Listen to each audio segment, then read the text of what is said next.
Denver's migrant crisis reaches breaking point as more than 40,000 people are flooding into Denver.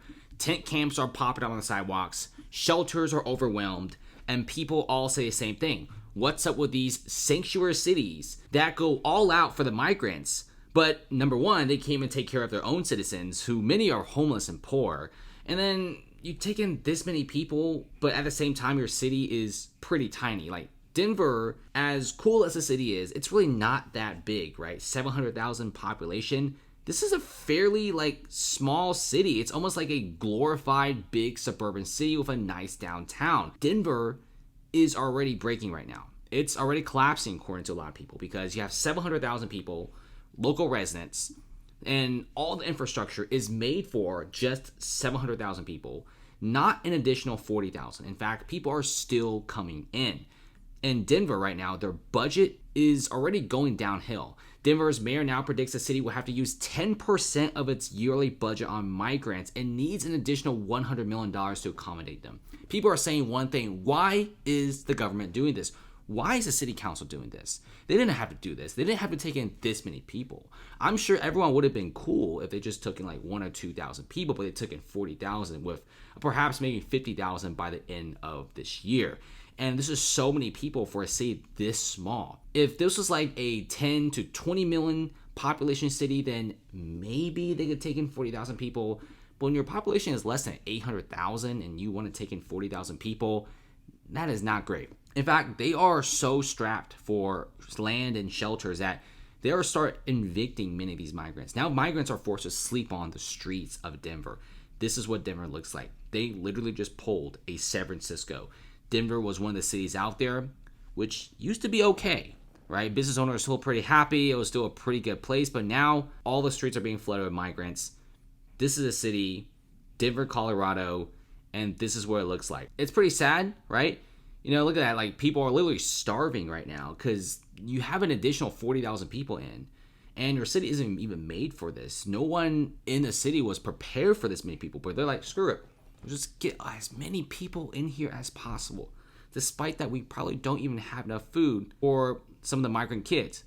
And when people have to salvage and find food on the ground, the city really screwed up here. And like I said, this is what it looks like. Okay, imagine you're a business owner. Imagine you're a tourist. You probably would never want to do business or visit here again. Denver really screwed up. And I can't emphasize that enough. Denver business owner is fuming after grant request to mitigate homeless camp cost is rejected. So this is a business owner, okay, and fairly young. I'm sure this is probably maybe her first business that she opened up. But right now, the business owner is very mad because during this whole entire encampment situation, they said that funds are coming and don't worry about everything, and says that now there's 200 plus tents around their business. Nothing is going for them. No money is being sent to them. And like I said, when you have 200 plus tents around your business, do you really think tourists are going to go in? Do you really think residents and people who live in the Denver area is willing to go into your business and establishment? Probably not. The city gave them nothing. And they have to go through 8 months of craziness, and they got nothing. Their business went downhill. They're not making any money. And interest rates are super high. We just got out of a pandemic. These businesses need as much help as possible, not this stuff. And when Denver is about to spend 10% of their yearly budget just on migrants, this is cutting money for the fire department, cutting money for small businesses, and increased taxes for small businesses, which in this high interest rate market is literally going to destroy them. And you're going to be cutting corners on a lot of the police department as well. You're cutting corners on recreational and public services, infrastructure, all this kind of stuff, just because they want to be a migrant and sanctuary city. The government's doing this, but I guarantee many residents are not happy about this. Now, like I said in the beginning of the video, if Denver just took in maybe 500, 1,000, maybe 2,000, 3,000 migrants, it probably wouldn't have gotten this bad. In fact, maybe some people even support that. But when you're taking 40,000, what in the world are you doing? Is it the race to the top? They have almost as much migrants as Chicago. And Chicago is 3 times bigger than Denver. And if you look into this, now Denver health is at critical points, as 8,000 migrants make 20,000 emergency visits. This is a lot of emergency visits, guys. I can't stress this enough. This is a city who only has 700,000 people. And when you have 8,000 people making 20,000 trips in just a span of a few hours, yeah, their hospital system is collapsing. Not to mention, they're even turning away their local residents because everything's just booked and filled. Imagine a patient needs to go in for a checkup. They're like, oh, we gotta wait another week or two because we're so booked up and backed up right now. And it basically says that the quality of life and public services like hospitals are basically filled up, and maybe it's time to leave Denver. Many people are very frustrated about this because this literally hit them within just a few months. They started accepting migrants for the past few years, and they are not getting anything from this. They're spending a bunch of money, and if you look at some of the costs, it's enormous, guys. Denver Health is dealing with significant financial challenges, not to mention healthcare workers are very scarce right now. Denver Health provided more than $130 million in uncompensated care last year. Leaders say that about $10 million of that was for migrant care, and that number is increasing. But it's not just about the dollar amount. That's pretty painful itself, but it's about the space.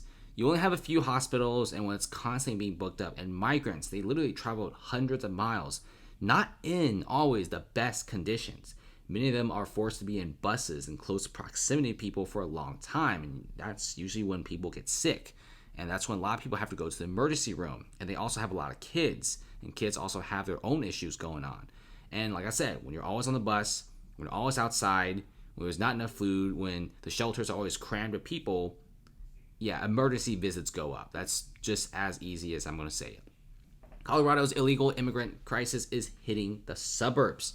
If you guys think it's just a downtown Denver area, not really.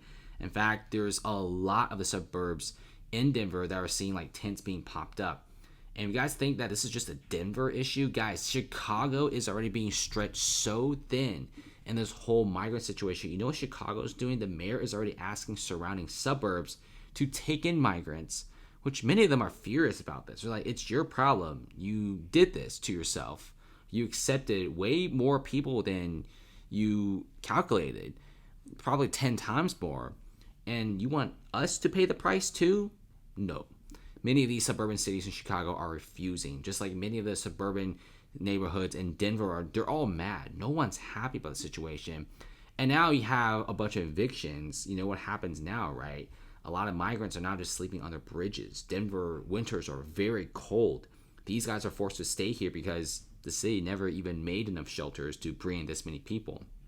Now, it's one thing if you prepared everything for 40, 50,000 people, if you made a bunch of shelters, if you made a bunch of camps, if you made a bunch of food areas, hospitals, and then you're taking those people, okay, maybe get some brownie points. But when you get in 40, 50,000 people and nothing's prepared and now people are sleeping on tents outside in the streets in like downtown and suburban neighborhoods, no brownie points for you. So this is what it looks like now. This is Denver. Used to be awesome, used to be great to visit, but I'm not sure what in the world is happening here. And I think they're still taking in more people. I think the city is literally on its breaking point. When you spend about 10% of your yearly budget on this, it's looking not great.